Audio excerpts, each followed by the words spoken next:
there is so much room to be yourself and to have space for you and your spouse to work things out so that you both have time to create and to rest and to feel rejuvenated. There is room for you to feel like you're in control of yourself again instead of feeling like everybody else is in control of your time.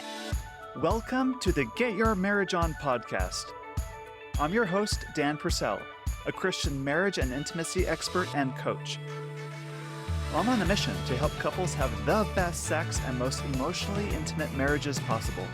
Our episodes cover topics you've always wondered about and are packed with practical advice designed to help you take your marriage to the next level. Picture this. It's a typical day. You're lying in bed snoozing your alarm clock for the third time. You're resolved to get to the gym weakening. You were interrupted again last night from a child that needed you. And as you awake, the demands of the day press on you. Lists appear in your mind. What shopping needs to be done, which child has which appointment, the field trip you volunteered to go on, the assignment at church you agreed to do, and so on and so on. You get out of bed, already tired, to go about your morning routine. But today, a genie appears and grants you a special wish. For one day, you can do what you want to do. What would you decide? What would you do? My friend and guest, Ariel Finlinson, years ago was in a situation where her husband and kids were going to be out of town for a few days, and she had an entire weekend to herself. She had no idea what she'd do with her time. That's the day she realized that she had somehow lost herself in motherhood. She had lost touch of herself, lost the relationship with herself in her busy and noble life of mothering. As you know, this podcast is dedicated to helping Christian couples get out of a rut in their sex life. Today's topic isn't sexy per se, but it's really important and ties into developing a stronger sex life. The relationship with ourselves is crucial to our relationship with others. You can't give from an empty well. You can't lift others to higher ground if you're not on higher ground yourself. Ariel recently received her master's degree in family life education. She's super fun, sharp, and the host of the Ladies Talking Love podcast. Today we're going to talk about 5 ideas for mothers to reconnect with themselves in their life. Another thing you can do to nourish yourself, get some rest, have fun, and connect with your spouse in a deeper, profound way is to get away once in a while with your spouse. And there's no better way to do that than to attend our upcoming couples retreat in March. Registration is open and you won't want to miss it. During the retreat, we'll do a deep dive into your relationship and give you real, practical tools to help you get out of a rut, do away with resentment, and free yourself from the frustrations and limitations you currently face. You'll walk away from this retreat, feeling rejuvenated with lots of hope in your relationship and just feeling great together again. And this retreat's also balanced with a lot of fun activities like ATVing in the desert or canyoneering near Zion National Park to make this an unforgettable weekend. Sign up today at getyourmarriageon.com. Ariel, it's such an honor to have you back on the Get Your Marriage On podcast. How are you today? Great. Thanks so much for having me again. I love getting to join you. Great. Today we get to talk about something a little off the beaten path from Get Your Marriage On, but is so important. And you're so passionate about it, and something I'm passionate about too, because I live with it every day. But first, can you tell me like a time when you felt really challenged as an individual or as a mother? So I remember this was about 6 years ago. I was about 8 months pregnant with my second baby, and I was going to therapy at the time, and my husband was leaving for a wedding of his cousin. And so I was going to be home alone for the weekend because it was too close to giving birth to go, but not close enough that we were worried the baby was going to come.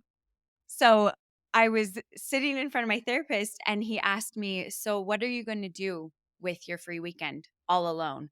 And instead of being excited and, having a lot of things, I sat there and I was so scared. I was petrified. I had no idea what I was going to do because the last several years of becoming a mother and becoming a wife, I had just fallen into this routine of taking care of other people, and I had no idea what I would do for myself. I mean, I had a long list of laundry list type of things, but that's not what we were looking for. And thinking of being alone and doing something for myself was so terrifying to me, and I had no idea Yeah. what to do.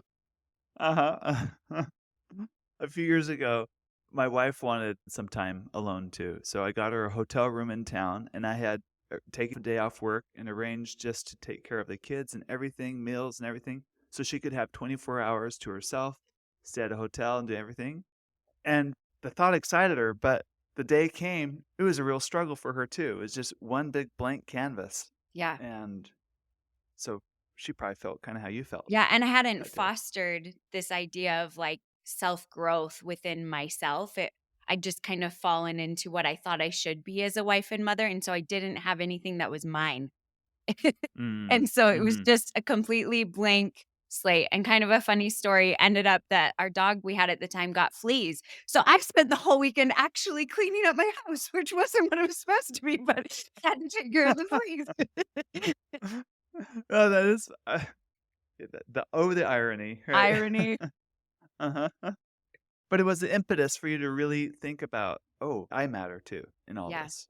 yeah. So what did you do about it? It was a really long journey. That was just the very starter thing, and it's hard to put into words everything, but over the next several years, I just started trying different things and kind of pushing myself, being uncomfortable. I tried being a fitness instructor. It was something I had planned to do for a long time, and I tried that. I didn't love it as much as I thought.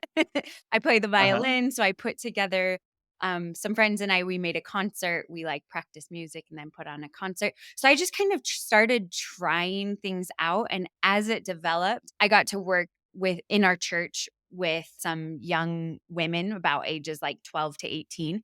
And during that time, that's really where it hit home. And I realized, oh, this is what I want to do. Because these girls would come with these really awesome questions. And that's what got me into sexuality, right? I was like, I Yeah. want to help shift some of the culture around sexuality for these young girls. And so I started studying and facing these issues that I had struggled with personally for a long time. And it's sad that the girls had to be the thing that pushed me to study it for myself. But it really pushed me to dig into these hard topics and realize, oh, this is where I want to focus my time because it lights me up and I'm so passionate about it. And as I started to study and work with the girls, I realized I wanted to help women. And so it just spiraled from there. But it was years of trying out all these other things. Mhm. That's great. We hear a lot of messages from the world or whatever that talks about, self-care and self-love and put yourself first, and it kinda goes counter to what we've been taught of, like, serving other people and caring for other people. How do you reconcile those 2 different ideas in your life? It's hard.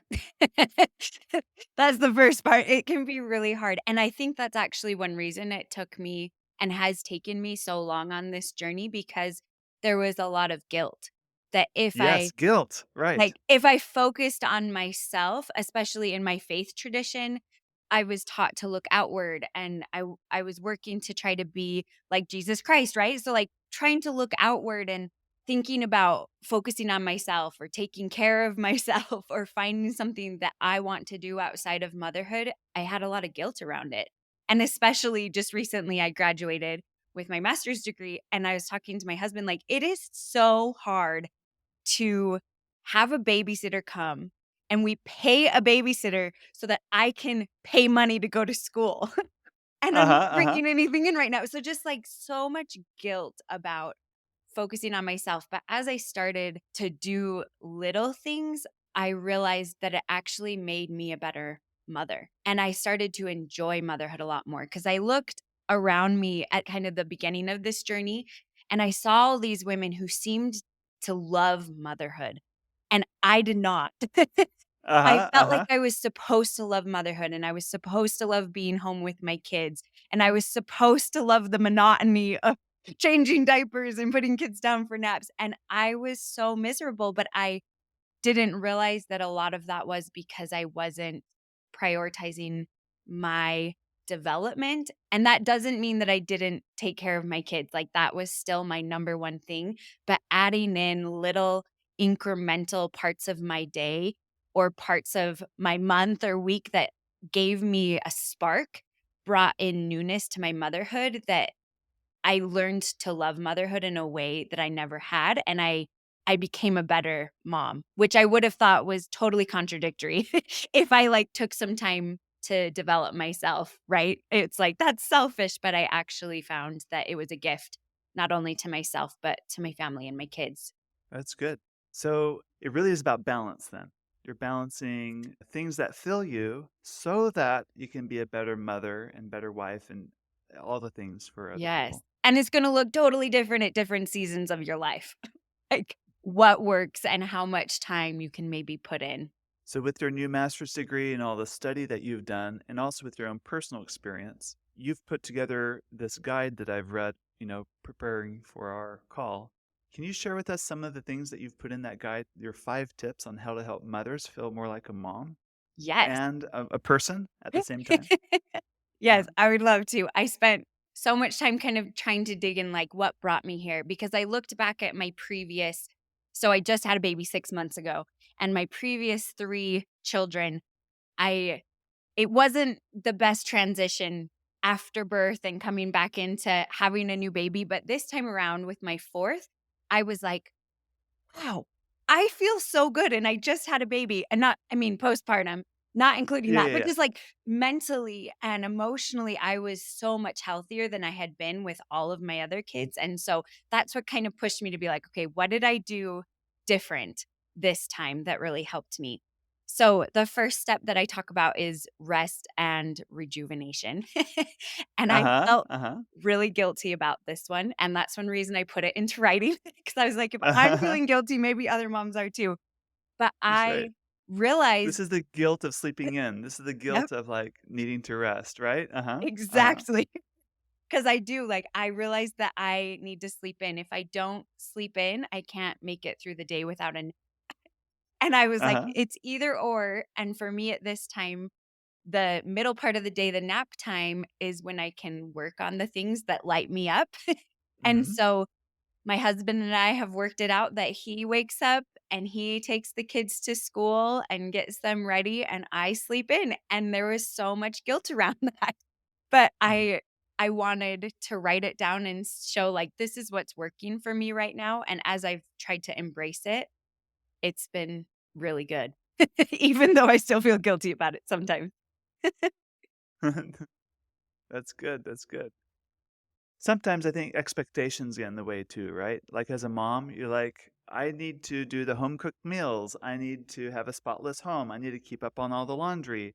And it's not just that, it has to be organic food Right, right. and never nothing prepackaged My and kids will like love vegetables. yes, yes, they're gonna love without any butter and any salt, like all these things, right? Right? Well, how do sometimes our own expectations kind of get in the way of us belonging to ourselves? I think that's a huge question because I know for me, that's what made me not get into a good place of motherhood for so long because I was so stuck in what I thought I should be. I kept trying to wake up early. I kept trying to do these things. I kept trying to make home cooked meals. And one thing that shifted it for me, it actually wasn't that long ago, but I have a friend who has 8 young kids. I think her oldest is maybe like 12. So there's a lot of kids and she just talked with me. She's like, "Oh, there is totally a season for good food in my house, and right now is not the season." Like, we do more prepared food, and that was just so good for me to think about with the seasons of parenting, that there are Uh-huh, seasons. There are going to be seasons of more healthy cooked food in my home, and I still try uh-huh, to sprinkle it in, but there's a lot of grilled cheese at the moment, and uh-huh, that's okay. And just kind of lowering the expectations and recognizing that my house can be lived in because we live here and I want my kids to feel safe here. And my meals, they're getting fed, even if it's not organic, right? Like, right, right. How does perfectionism often interfere with your ability to really be you? oh, that's a good one, Dan. I know for me, you talked about the spotless home. That was actually a huge one for me. There was a lot of time that I spent working on making my home look clean and trying to fit this, like, perfect mom, and I lost that time being present with my kids. And that's not to say I'm a person who my mental health is affected by clutter, And so I do need to take time to get rid of things and organize. But when I was so focused on not allowing people to see who I really was when they walked into my home, because I wanted to hide the mess and be like, I'm actually spotless and perfect, it affected me being able to show up authentically in those friendships as well, because I wanted to always be putting my best foot forward instead of finding friends who could accept me for who I am. Hmm. And we're not talking about like living sloppy on purpose or Yes. slovenly or whatever, but it's more like, hey, this is where I'm at today and I'm okay with that. It's like Yeah. having more peace with who you are through that, right? Yeah. Which I think is huge in our marriage too. Like I did that with my husband, right? I'd like try to get dressed before he came home at 5 PM, right? Instead of Yes, you've been letting in him pajamas all day, right? right? Uh-huh. Instead of Uh-huh. and put on some makeup, right? Instead of letting him see like, "Oh, this was a hard day. Like, let's talk Uh-huh. about it." It was like, "Quick, hide." Right, right. Like Ariel, we have 6 kids, and so I totally get having young kids and children running life. But as you really focus on your family and your family's needs, which really take up a lot of time, friendships and outside connections tend to go on the back burner. What have you found working with yourself and working with other moms to really help them kind of keep up on relationships? Yeah, there's been a couple things. One of the first things that I realized over my years of motherhood is that at this time in my life, it might change as my kids get older. But for me right now, I don't have time for relationships that aren't easy. Like before Mm-hmm. I used to like chase these friendships, kind of going back to the view of perfectionism, right? Like I tried to Right. chase the people who were dressed perfectly or who had perfect houses and trying to like have them accept me as my perfect self, right? Which Uh-huh. isn't I'm not perfect.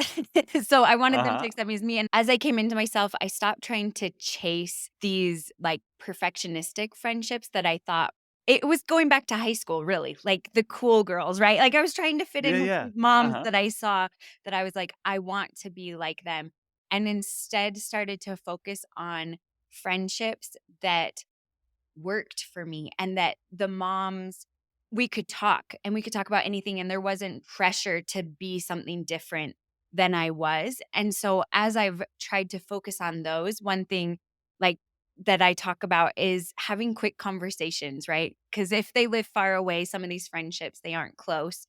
I Mm-hmm. used to wait until I could talk for hours because I was like, "Well, Right. I love this person and we could talk for hours." Instead, now I try to call and be like, "Hey, how are you?" And, "Oh, I only have 10 minutes. That's fine. Let's chat for 10 minutes."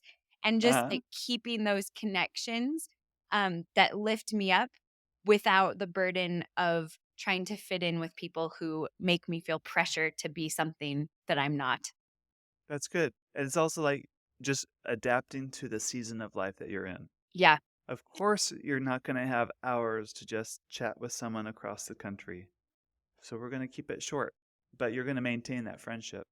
Yeah. And for mom friends, like I talk about 2 different types that I've found. There are friends that I connect with and we can talk for hours and hours and I love getting together with them, but it's can sometimes be harder if they don't have kids that play well with my kids because that's just where I'm at. I have my kids with me. And then there's a second group that our kids play really well together and I get along with them and that works out fantastic. If the 2 mix and I can have that person and have the kids, that is the best thing. But trying to find a lot of the friends that I found is through my kids because they play well together, and then I found the moms that I connect with and they can lift me up. And this isn't to say, like I talked about earlier, in my faith tradition, we talk a lot about reaching out and serving but I have found, and this is another guilt thing for me as a mom, that right now in my life, a lot of my energy in serving is going towards my young kids. And I don't have a lot of energy to reach outside of that right now. And so allowing me to recognize that and say, that's okay.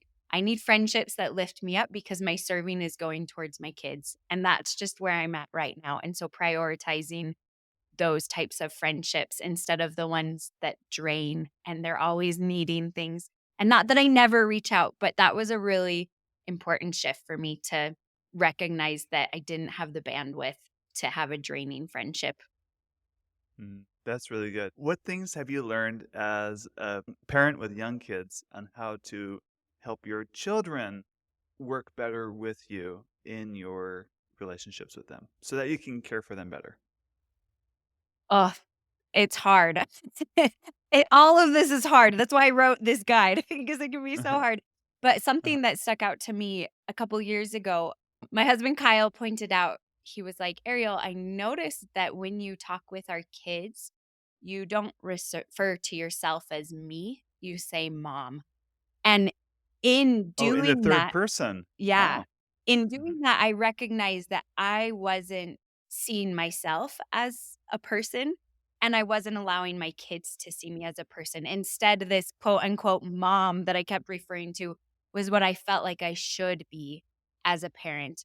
And when I started to shift to refer to myself as me, it helped me come more into myself and be like, no, I need space. Or I'm sorry, you already had a roll, that's my roll, and I want to eat it. Like, just, like, Uh-huh, uh-huh. acknowledging my needs instead of trying to fit this, like, ever-giving mom that I was trying to be. Right. That's about self-respect, and that's about Yeah, boundaries, like healthy boundaries, right? yeah, Like, if you want your children to have healthy boundaries in their relationships, the best way to model it is yourself by establishing helpful boundaries with your own children. yeah, and that's been so helpful as I've come more into that, like, we set boundaries around sleep. That's a huge thing for me if you notice, with my sleeping in and then my kids Uh-huh, sleep. uh-huh. I'm like, Uh-huh. "We do an early Uh-huh. bedtime because I need that time." Like, I Mhm. need them to go to bed because I'm done. Like, Yeah, I yeah. I Uh-huh. can't do it anymore. And just prioritizing that they're not gonna wake me up at 5 AM. I talk about in my guide, I have a link to my favorite sleep clock, just things that have really helped my kids recognize, like and they'll talk to me about it. They're like, "'Cause mom, you need sleep." I'm like, "Yeah, I do. You need Uh-huh. time alone with papa, or you need" and just to set those boundaries and especially one thing that I'm really passionate, especially as an educator around sexuality, is, like, body autonomy.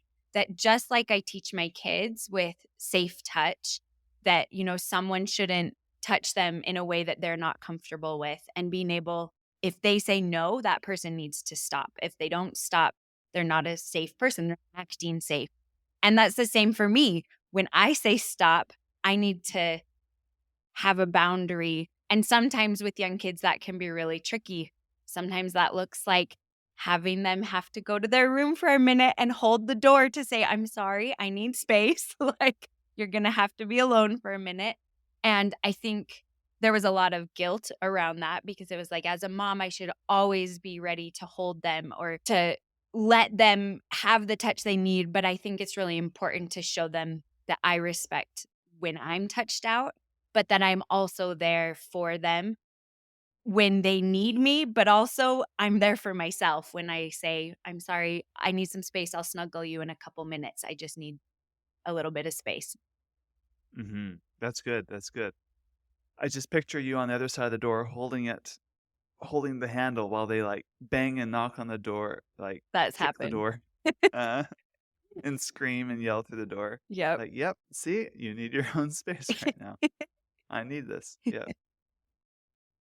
I kind of thought it was funny how you talk about you set not only a bedtime, but also a wake-up time. You can't come out of your room until 7:15. Talk about that. Yep. I just can't wake up early. And so we've just decided that we need our sleep, and so our kids we talk about so we have this clock, it turns yellow about you can set it to half hour, 15 minutes before they can come out. And so we Uh-huh. just talk about, like, if you look at the clock and it's not yellow, that means it's still time to sleep. If it's yellow, you can sit and play quietly or read a book, but you still can't come out of your room until it's green. And that's just been a really helpful boundary to give them the alone time and space they need, but also for me and my husband that we don't have kids climbing into our bed at 3 AM. And like I Yeah. mean, not that that does still happen, and we try to take them back, but just helping them as they get older to recognize that there's a boundary there and that they also get to be in charge because this clock, they don't have to read time. So they can themselves look and say, "Oh, it's not time to wake up yet. I need to stay in my bed." And I think that's helpful for both of us. That's good. One boundary we've set in the last few years is we lock our bedroom door at night so they don't come in at all. And at first it was hard for our kids, but they kind of adapted and now we don't get interrupted at all. So our bedroom door is almost always locked when we're in there. And Yeah. that kind of established that boundary for our kids that no, this is our space Yeah. and our time. And I think that point you made is so crucial too, that there is a transition period. Like if you Hmm. decide, oh, this is something we want to try to implement, like it is going to be rough for a minute because you're not used to it and your kids aren't used to it. But as we've made this pattern of like sleeping in, right? Our kids have become really good at independent play in the morning. And if they need something, they can obviously like, after the clock screen, because sometimes I sleep until after the clock screen. Guys, I sleep in, okay? But like, they can come and I ask. don't know if people know that yet. I think you should I mention know, that I better again. stress a little more. But, like, they can come ask me, but they also recognize that they can play really well by themselves. They don't have to have us interacting in the same room, which I think it was a transition, but it's been really helpful. So we've talked about healthy boundaries. We've talked about, being okay with B minus effort as a parent sometimes. Talked about the value of rest several times. Now, what about creation time? Time to like recreation or recreation. Time for you to kind of rejuvenate, do something you love. Yeah. This one, there's a lot of different ways you can do it, and it can be so tricky, especially with young kids, because it just drains you that sometimes you're like, "I don't have time to even, like I don't have energy to do something outside of this." But for me, I found as I started to implement those things that lit me up, I actually had more energy because I was, like, excited to work on things. So for me, this looks a lot like evening time, prioritizing that's why I prioritize bedtime. So I Yeah. have Uh-huh. time in the evenings to work on those things that I love. Um, Kyle and I will sometimes switch off evenings. So one of us will focus on the after dinner cleanup and putting kids to bed, and the other one gets that time to work. Guilt comes up for me because I've been trained that's my job, but we really try to kind of find what works for our family instead of what, tradition has said about our gender roles. And in doing this too, this can look like I do get a babysitter a couple times a week so that I have time during the day to work on things. This could look like a babysitting swap if you're tight on money and you're like, I actually can't pay somebody, just to find that time to work on things. And for me personally, cleaning my house during that time or doing groceries, that is not what's gonna light me up. Like, this is time for me to work on things, not to do my to-do list. And so setting that aside and being like, this isn't my time to clean up that mess. Like, this is my time Mhm. to work on things has been really helpful. And I found that when I was getting ready to have baby number 4, I was getting ready to revamp my website, and it was funny because people kept talking to me about birth, and I was like, "I'm so excited for my after birth project." And, like, you don't hear Uh-huh. people talk about that, right? Because it's like, after birth, you're supposed to recover, but that was a really important part of my recovery that in the monotony of being a new mom of a new baby, like adding another baby to our little family, I had something that I was excited to spend those little increments of time on versus just being completely lost in the monotony. Because there's a lot of monotonous things in parenthood. And so that was really rejuvenating for me to have something that even if I wasn't actively working on it while I was nursing or changing a diaper, I could be thinking about what I wanted to do next. That's good. It gave you something to look forward to. So you're Mhm. creating in your mind and whatever so you can sit down and work on it. It fills you. That's the Yeah. point. I love that. Now, the last tip I think is going to be the hardest for people to understand and hear, and it's to let others care for you. Why is that so hard for a lot of us with young children in this stage of life to really stop and let others care for us? I think that we give so much, it becomes a pattern. And in on top of that, at least for me, I felt like to be a good mother, I had to be in this pattern of give, give, give. And if I let other people jump in, I wasn't showing that I was capable and I wasn't a good enough mom that I could do it myself. There is also a piece of going back to like the guilt, right? Like, I can do this myself, I can take care of my kids.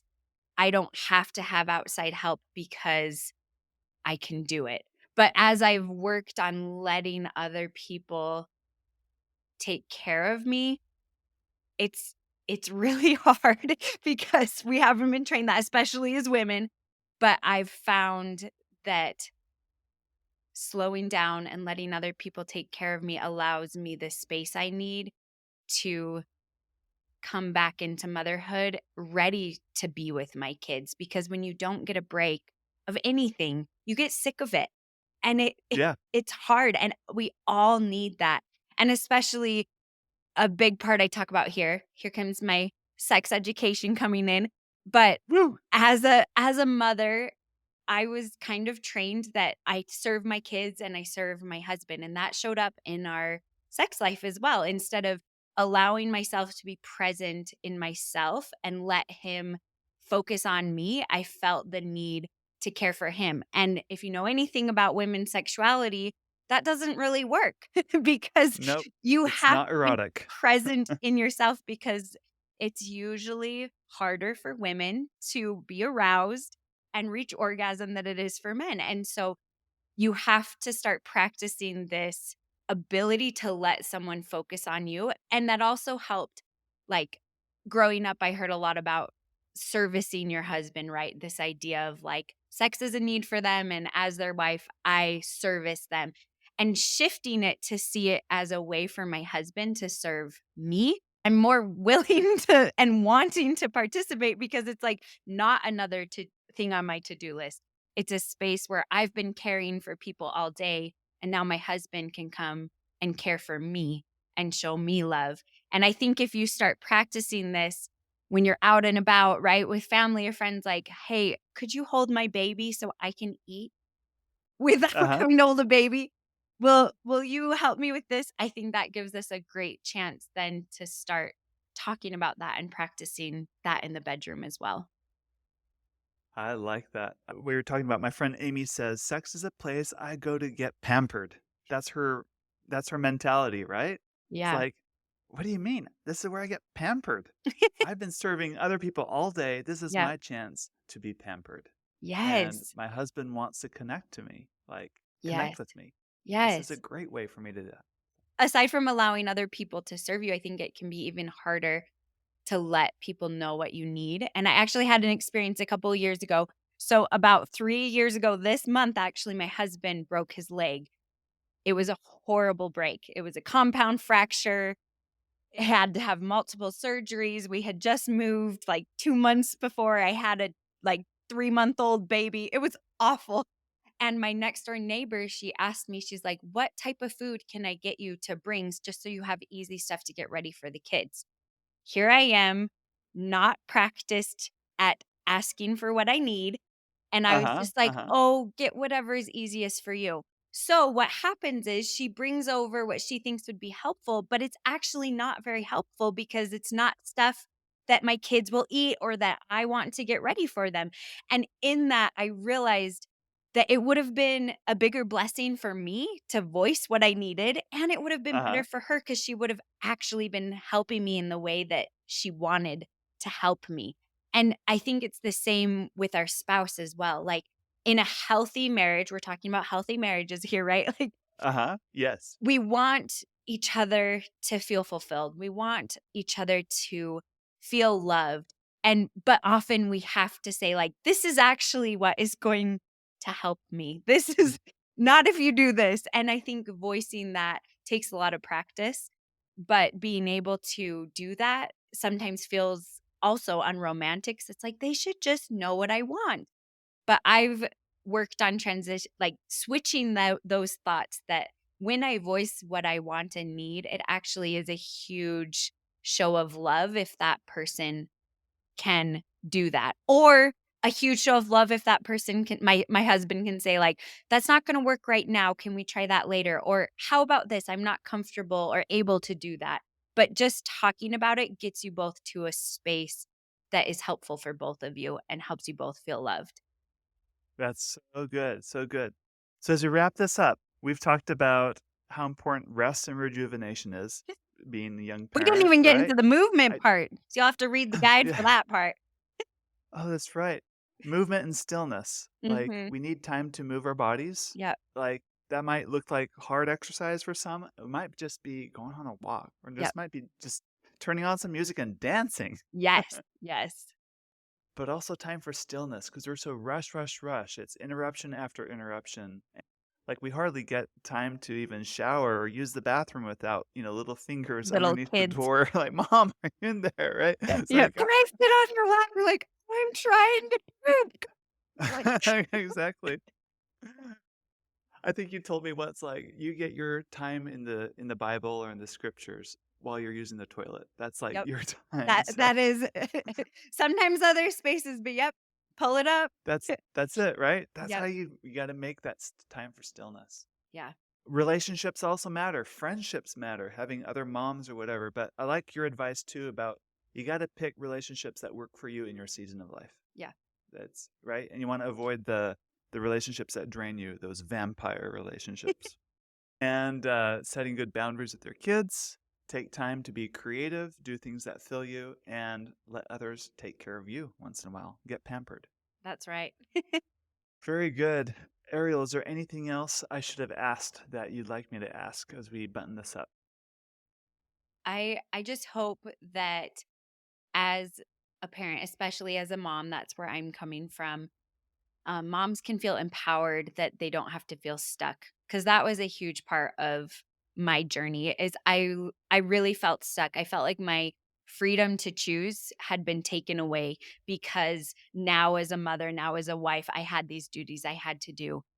And having kids does take away some freedom. Let's just put that out there that that is a thing. Oh, And yeah. being a spouse takes away what some people may call freedom, right? Mm-hmm. But in that, there is so much room to be yourself and to have space for you and your spouse to work things out so that you both have time to create and to rest and to feel rejuvenated. And as we talk about that and start to practice, it's going to be a journey and there's going to be hiccups along the way that are struggles, but there is room for you to feel like you're in control of yourself again instead of feeling like everybody else is in control of your time. And I hope that this guide, I'll make sure Dan has the link so you can download it for free. But I hope it's helpful that you can start to take some of that control back and not feel so helpless and lost in motherhood. Great. Where can people go to follow you, read your stuff, listen to your stuff? So I have a podcast called Ladies Talking Love and then Instagram at ladies.talkinglove, website ladiestalkinglove.com. So all the ladies talking love, that's where we're at. Very good. Great. Thank you for listening to today's episode. If you're interested in accelerating growth in your marriage, either sexually, emotionally, or spiritually, I want to invite you to work with me in my affordable coaching program called Next Level. More information about Next Level and my fun and sexy apps for couples are available at getyourmarriageon.com. Please also don't forget to subscribe to this podcast so you don't miss a single episode. And be sure to tell your married friends. I promise, they will thank you for life. Now go get your marriage on.